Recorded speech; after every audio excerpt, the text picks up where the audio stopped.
back. WNST, Towson, Baltimore. And Baltimore Positive. We are positively into football season, book season, holiday season, reading season, but it's always leadership season around here. Appreciate our friends at Wise Markets for giving us wise conversations. And as I told Don Moeller when I ramped up the Baltimore Positive thing, we would get better guests. We would get smarter guests with things about leadership. This guy's put together another book. He writes things, a longtime journalist, and someone who remembers when this was just a radio show and not all videoed up and all that. John U. Bacon can be followed out on Twitter. He has a new book as, I think leadership becomes where guys our age tend to sort of put things. And I'm an old line hockey guy. So when I hear all of this, John, I figure it's time to have you on and talk book season. And we'll get to Michigan and Harbaugh and football and all of that. But it's always good to have friends on. How you doing, man? How's life? I'm doing shockingly well, Nestor. I need to match your level of energy. I'm pretty energetic, but man, you got it going on. And by the way, we said we need to get smarter, better guests, but you got me instead. So next week we'll do better. Well, here we are. And I always ask this question, because I've written a couple of books foolishly. Some of them are still available if you want at them. Hey, that's a good sign, Nestor. I've committed that I'm not writing another book just because it's the kind of project that an ADD guy like me goes into a rabbit hole, and I become very it's kind of like the Jack Nicholson Shining thing in my world. So every time I've been there. Yes. Right. And I see behind you, and that it sort of looks like Red Rum. But for you to do a book, give me the genesis of all of this at this point, because I have a lot of author buddies. I had John Eisenberg on last week, and when books happen, it's not just making a book or a publisher. It really is a passion project, and you sort of fell into this leadership passion project around sports, and I love those stories the most. Well, I appreciate that, Nestor. Always good being on your show. Yes, I do recall the radio days way back when, so here you are going big time with your backdrop and all that. So I fixed my hair and shaved for you. I look like Geddy Lee, my wife says. So. It's all paying off, man. It's all paying off. So, yeah, I got here by accident, basically, because, as you know, I've written 12 books, half of them on college football. That's been my main passion, Big Ten football mainly, for you Maryland types and Penn State types out there. We play Big Ten football in Maryland. We're still waiting. I'm wearing the State Fair shirt, but I'm like, I'll tell you what you do. You play Big Ten basketball. I know that. There's no question about that. So hats off to the Terps there. But anyway, so I'm writing those books.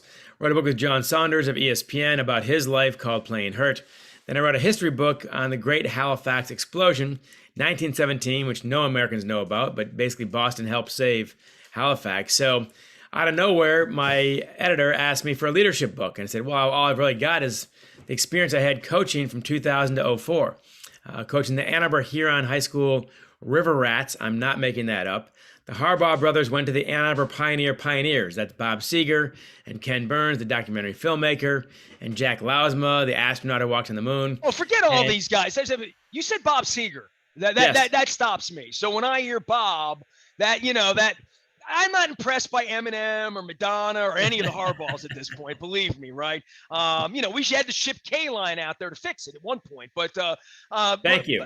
But Bob Seger, wow. Okay, so now you get my attention for some night moves. But that is Ann Arbor Pioneer High School, the original high school. We're the second high school, Ann Arbor Huron. They're the Pioneers. We're the River Rats. You know who we are. We're the second-class citizens. So, see, I was getting into that with Dundalk with my wife, the Owls and the Patriots, and how the Patapsco people smell different. Well, in this town we smell different. How about that? We're the river dwellers, the lowland people, right? The highland people don't get flooded. That's the original people here. Oh, okay, all right. Smart people lived on the hill. I like that. Exactly. And the poor laborers living on our side. So that's where we are. So anyway, this was 20 years ago. 20 years ago. In fact, those are the pictures on the wall. You mentioned what was important. And by the way, behind me is my 6th balloon for my kid's 6th birthday. So I guess that was important too. So all right. Well, if your kid runs in on the segment, we'll ask the kid about leadership. Oh, he might. He might very well. So check it out. But anyway, the team was in 2000 was 0-22-3.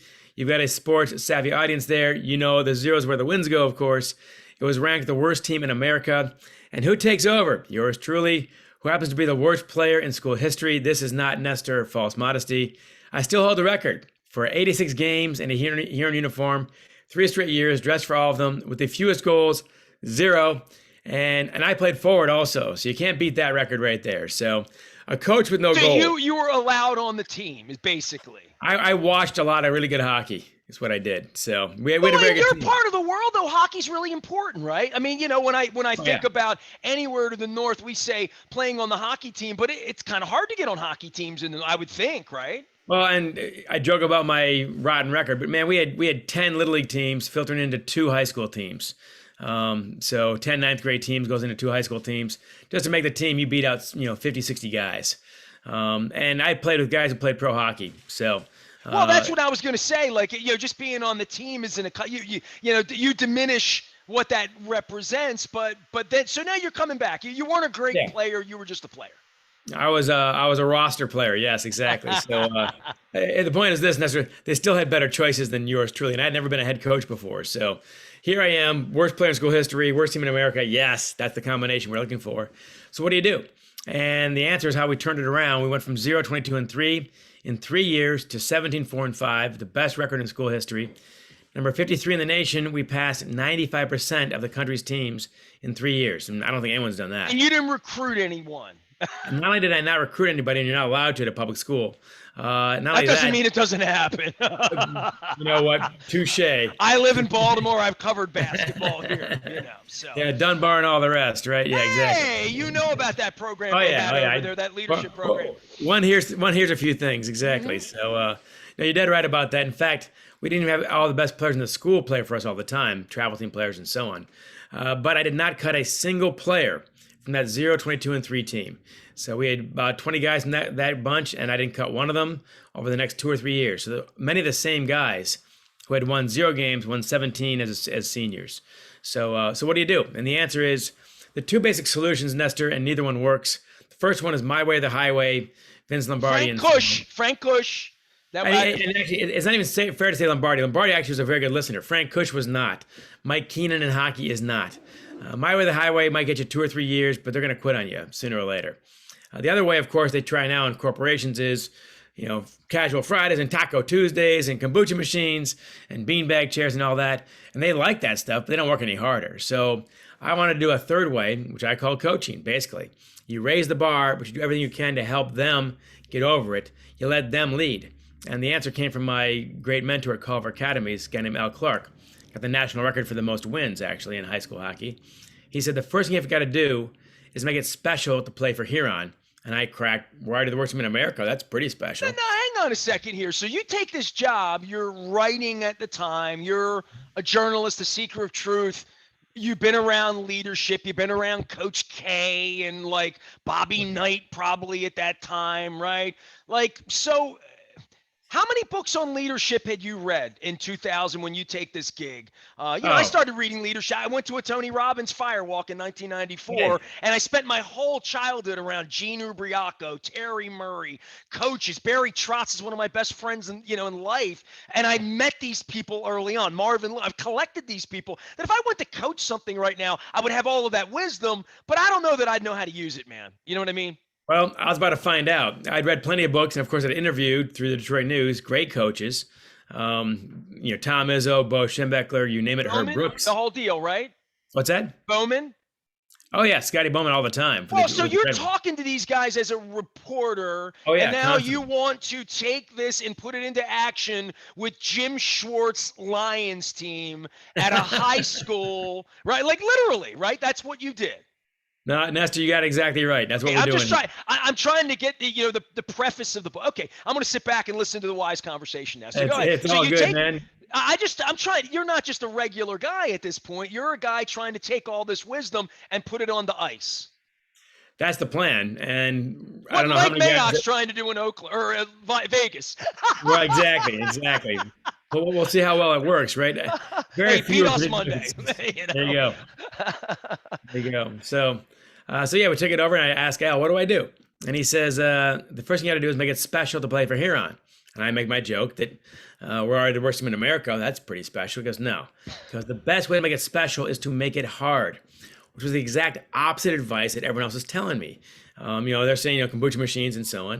He said, no, look at the Navy SEALs, look at the Peace Corps. These guys pay nothing. And they take about, 5-10% of those who apply. what attracts them? The mission. You want to sell them, you sell them on the hard. Don't apologize for it being hard. Say, yeah, this can be the hardest working team in the entire state. Who wants in? And I thought, we started working out for 4 months, Nestor, 4 months before the season even started. We had, in the gym, in the weight room, 3 times a week, every week, 4 months. I thought for sure on the worst team in America, I thought, half the guys were going to quit. And not one player quit. At the end of that time, we were a different team. We won 3 games, 7 games the first year, 16 games the second year, and third year we're, like I said, number 4 in the state, number 53 in the nation. So what I did in that process is at each level, I gave away more and more control to the players. So finally, our third year, we actually had them coaching an actual game, start to finish. I didn't say anything. None of the coaches did the entire night, and they won 6-0. They broke a 2-game losing streak. So the point is that this generation, everyone dumps on, millennials, Generation Z, bull. These guys can do it if you give them a chance to do it. Well, in the case of like John Harbaugh, and I know you're in Michigan land to know all the Bo Schembechler, all of that stuff. But leadership council, leadership from within. Back when I wrote Purple Rain the first time with, Billick, said I had grown-ass men around here and I didn't have to make a whole lot of rules. And Shannon Sharp kept the young guys in line on one side, and Sarah Goose and Rob Burnett kept the young guys in line on the other side. And, that is having grown-ups. I mean, one of the things about Belichick's teams, right, for years, if you talk to any of those players, it was the most grown-up play. Do your job, right, and all that and all the bluster. But it really does come down to having really good people, and letting and having great people and letting them be great at what they do. Exactly right. And by the way, you've named 2 or 3 of my heroes right there. And Purple Rain, perfect example. We've got grown ass men around here. These guys passed around a form actually before the playoffs, their second year, entirely they're doing. And the whole thing was, I am a grown ass man, and sign it here if you are. These guys are 16 or 17, but they claimed it for themselves. So we had a joke in our team that, and Bill Belichick, the perfect line, as you said, know your job, do your job. We have a joke in our team that those who lead have got a name. They're called sophomores. Because all that means is you know your job, you can do your job. That's why you're on the team. It's why you get paid in your job. It's why you're not fired. All right, that's a baseline. As a junior, we expect you to know your job, do your job, know everyone else's job too. And as a senior, we expect you to know your job, do your job, know everybody else's job, and help them do their jobs better. It's not enough for Shannon Sharp to be really good at his job. He's going to be so good at his job, he can help the next guy be good at his job. That's what I wanted, and that's what we got. That was what Todd Heap was for. John U. Bacon joins us here. You can follow him out on Twitter at John U. Bacon. He has a new book. So the conversation about the book, you live this experience. So forget that there's a book. There was a whole thing that happened in your life that meant a lot to you. You put pictures on the wall, and then you go back to writing other books about leadership and talking to coaches and rah, and maize and blue and all that stuff, right? So what about this and here and now and resurrecting this special thing in your life? Partly dumb luck. I always thought there was a great story here, but I didn't know how to write about it because I was their coach. I was not a journalist. You can't, get all their secrets and all their personal stuff and then turn around and say, oh, surprise, I'm a journalist after all. When Buzz Bissinger goes to Odessa, Texas to write Friday Night Lights, everyone knows he's a journalist. He's not a coach.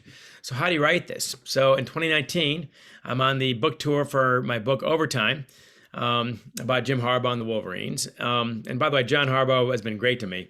And Jack Harbaugh is the best. And Jim Harbaugh's been very good to me too. But anyway. Nobody tells better stories about Jim Harbaugh than John Harbaugh. And I've been spending time with Jimmy. Since Jimmy went real famous, I mean, not just like playing in championship games and being the Bears guy. I mean, when he was Captain Comeback, he came here. So I knew him first. He was my Harbaugh entry drug, him at the end of his career trying to hang on and throw the ball 15 yards, right? But then he went to San Diego and he would call in and do the show. Then he gets the gig, Stanford it up. And I haven't seen Jim since he and John play day. The last time I saw Jim, I swear to God, was on Pratt Street in Baltimore when John and Jim had their preseason practice together when he flew the 49ers out.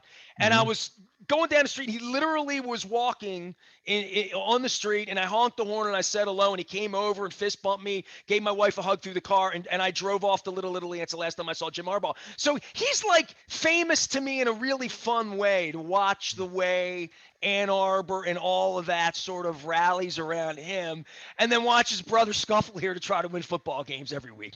It's fun to watch, to say the least. And as you said earlier, by the way, Jack Harbaugh is the best storyteller of the batch. Jack is amazing.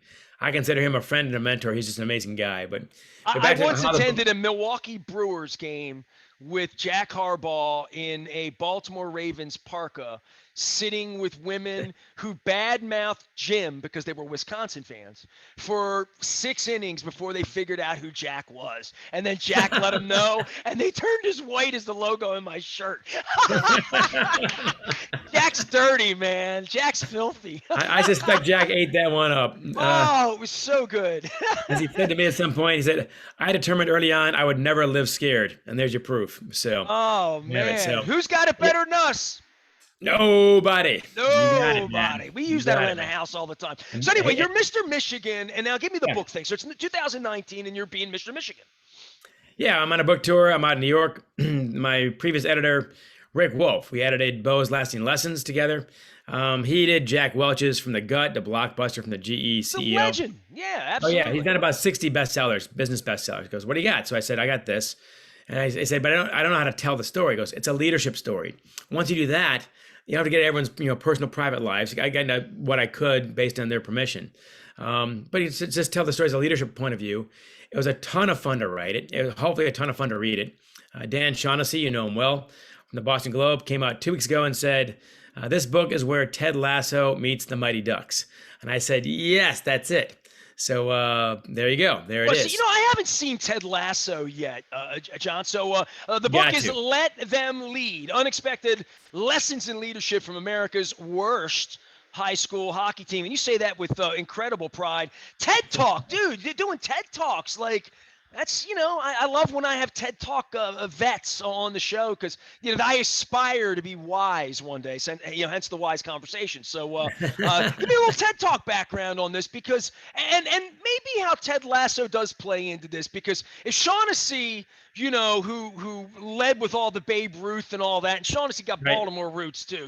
He and I are alums to the Baltimore writing scene. Oh yeah. And all that represents. The Ted Lasso thing has caught on. I haven't watched it yet. I'm sort of saving it, like Hemingway books, for later in life when I'm like Van Gogh and broke and living somewhere and just sitting somewhere and need to be entertained. I know Ted Lasso is going to be great. I'm letting it play out and hearing all the noise around it. I haven't seen The Wire yet, John, and the guy died 2 weeks ago and people are crushing me in Baltimore. So I'm saving things. Make a case for me on the Ted Lasso thing here, man.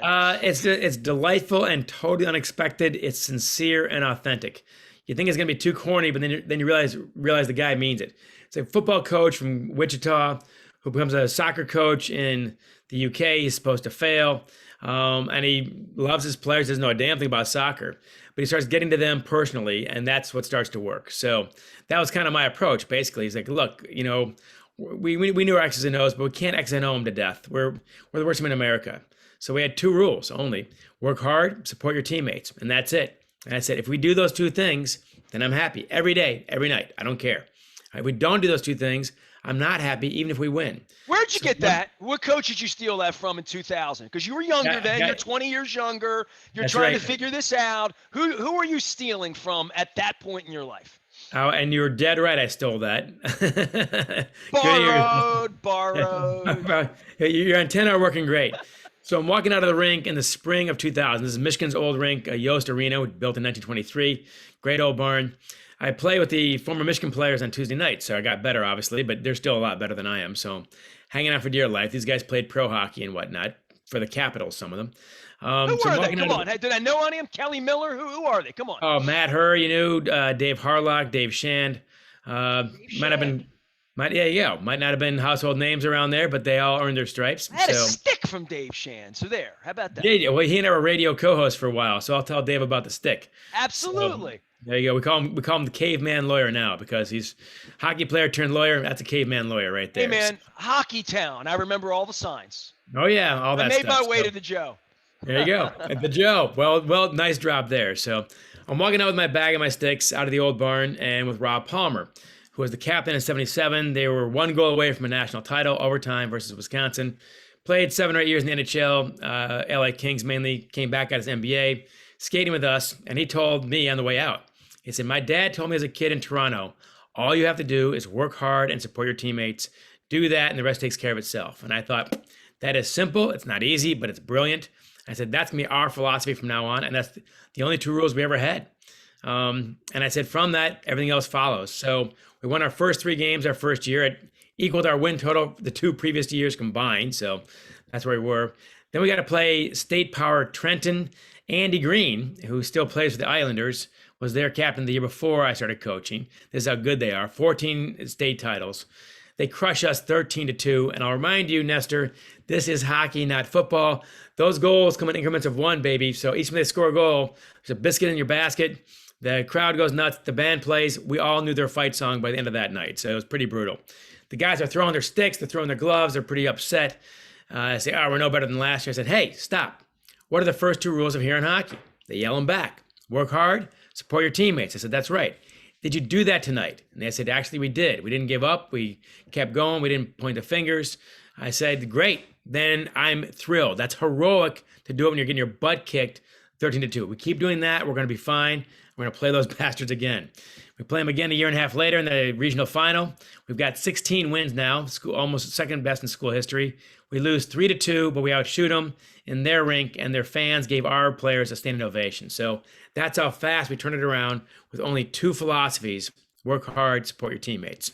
John Bacon telling a story. You're sucking me in. And let me just say this because I'm a hockey guy, right? So I'm the guy from Baltimore you don't know about that covered the Skipjacks in 1984 with Gene Ubriaco. The Skipjacks. When I I know was about 15 the years old. I was That's asking hardcore. Mike Keenan questions when I was 15 years old when he was the Hershey Bears coach, okay? Whoa. So, Ron Hextall gave up 9 to a team that Ubriaco cobbled together, an independent team in 1987 led by a 38-year-old Murray Bannerman in the pipes and beat Ron Hextall on the way up. And I had to go into the Baltimore Civic Center, now the Royal Farms Arena, where Guns N' Roses will be performing in 2 weeks. And Hextall's shaving, looking at me in the mirror, and a towel wrapped around them. And I got my reporter's notebook and, what do you want to know? And he's looking at me in the mirror. So I love hockey.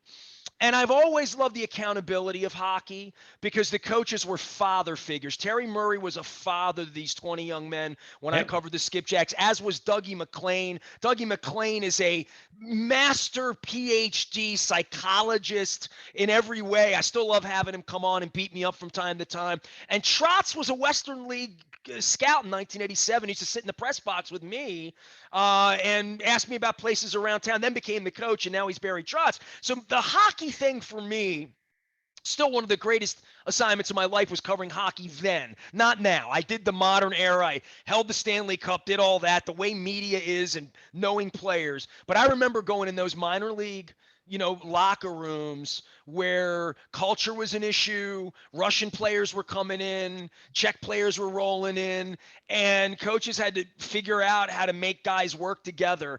And hockey was the one place as a reporter, still to this day. And then I went on to baseball, which was a whole different ego thing and all of that. Hockey, and I remember Gene Ubriaco saying to me, it's just so hard. It's just so hard to play hockey. There's my best Sioux. He's from the Sioux. You know what I'm saying? The Sioux. From the Sioux, baby. From the Sioux. From Baltimore, as we say. The Sioux is where Canada meets the U.S. at the very tip of Michigan, by the way. So. Well, make sure you eat at Ubriaco's when you're there. It's a delightful Italian meals that they serve there. Nestor, man, you're winning me over here, pal. Well, I mean, the hockey thing is – there's some, my one of my best friend's kids play goal, and it's just so hard to be a hockey player. And I have such respect for. I met my wife at a hockey game, at a Manchester Monarchs hockey game in the AHL with Bruce Bourgeot, who played on the first team in '84. So I'm a hockey guy through and through, and I think hockey probably represents the kind of story you want to tell more than anything in the modern space in regard to teamwork. In that sense, you're right. I mean, look, there are great baseball stories out there, Lord knows, football stories and so on. but hockey's a fluid game, and one guy can't do it. Look, LeBron James and 4 of us will probably beat most teams. That's not true in hockey. When Gretzky leaves the Oilers, he never won another cup. I can't think of any other team sport, that is so reliant on the team. You got to play 3 lines minimum to play the game, basically. So everybody's involved. Nobody can be the one guy to go to. You rely on your teammates. And as you said, there's accountability to your teammates. So in that sense, hockey is the perfect metaphor for this. But as we make clear, it's a business book. It's not a hockey book. You don't know anything about hockey to follow this story. You get invited to the TED Talk. Give me the TED Talk thing and the involvement in that, because that has some cachet with me for sure. And I love watching those. My kid loves watching those, and I think there's some wisdom built in that we could all use in a lot of ways. It's a gateway drug. I appreciate that. You already flashed my website, letthemleadbybacon.com. That's letthemleadbybacon.com. You can find out more about the book on there. The TED Talk is on there. It's from 2014. So my editor saw that. There you go. Up at the top there. Where's the first? There. Motivating the next generation. There it is. 2014. It's when my editor saw that TED Talk. He said, hey, you got a book in this. And that's when I started thinking seriously about a book. Also at the top, you'll see we got a podcast. Came out last week. We already got about 1,000 clicks. That's a good start for a podcast. That's what I hear. So, so all of these people, have you chronicled where these young people are at this point? Oh, I see them every summer at my backyard barbecue, man. We've been doing that for 17 years, Nestor. It's been pretty cool. So we started in 2004 when they graduated, basically. Now they come back. They're in the mid-30s, pushing 40. They're older than I was when I coached them. And I go to their weddings now, and they come to my barbecue.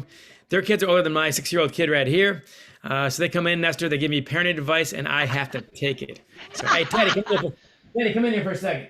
All right, so John, who's the greatest coach you ever met and you've talked to professionally you would steal something from? Greatest coach I ever met? Good question. What's this one's name? Hold on here. What's your name, Teddy? Teddy. There you go. What's How old are you? Almost 6. What's your favorite sport? Hockey. There we go. Who's your favorite team? And baseball. What's your favorite team? Detroit Tigers and Red Wings. There you go. But not the Lions. We're fine. I raised him right, Nestor. A Michigan State, right? Big Michigan State fan? Sure he is. Sparty? No. We're ecumenical about that one. So wherever he wants to go is fine with me. So. Oh, you're going to be non-denominational across the Big Ten, are you? I have to be. It's my job, believe it or not. If he winds up in College Park, you'll get good crab cakes, John. We've been to, what's the name of that crab cake place, Christy? Everybody's got a crab cake place. I've been there. Which one is it? What's it called? Feigley's? Feigley's. That's my sponsor and some of my dearest friends in life. Well, we guessed right then. Our friends at Feigley's. I'm going to be at Feigley's. Awesome. I'm going to be at Feigley's on Monday. One of my dearest friends in the world is coming in on Monday, and we have a little football game on Sunday night, and we're doing a little hootenanny on Monday and having some crab cakes. So how about that? Been down there. Place is awesome. He's now having a World War I biplane fight. John, just so you know, they do ship them. Brian Billick shipped them to Upper Minnesota last week. They will ship them to Ann Arbor for you, okay? Her sister lives in Baltimore. We're well aware of this fact. And it's a crab cake unlike any other. It says the Michigander, no less. So there's your proof on that one. Well, you will never have a tourist crab cake in my town. Good luck with the book. It's Let Them Lead, Unexpected Lessons in Leadership from America's Worst High School Hockey Team. John U. Bacon, New York Times best-selling author. We're trying to shine the show up here a little bit. Show them the book. Show them something, man. There you go. By the way, books still have pages and paper, and they feel nice. And I'm not a Kindle guy at all. I'm so old school, bro. I'm old school too, but we also got an Audible. The problem is I read it. Sorry about that in advance. But Nestor, man, very impressed by your hockey knowledge and your passion. And you also got the idea of this book. It's not a hockey book per se. It's about leadership and what this generation can really do if you let them. All right. Well, from one hardball lover to another, we're hoping John doesn't go to 0-2 and the struggle is real here in Baltimore this year in the National Football League. That I realize. And the struggle's always real in Ann Arbor on the college football Saturdays. So hey, look, when they're 10-0, the struggle's real, man. My joke about that, Nestor, you'll appreciate this. Some Michigan fans aren't happy unless they're not happy. A Big Ten title is considered a birthright, and not many of those this century. So hard times are these, but they're going the right direction so far. Well, you have to feel good about what happened to Ohio State last week. I'm not allowed to, but I did watch with interest. I'll just say that. You did go out and watch everyone else celebrate. John Eubank. I was aware of that, yes.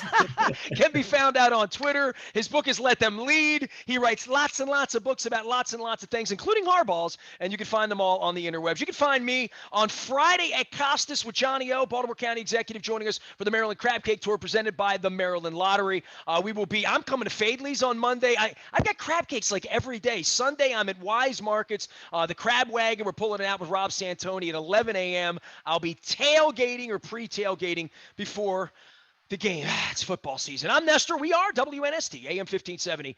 Towson, Baltimore, and we never stop talking. Baltimore positive.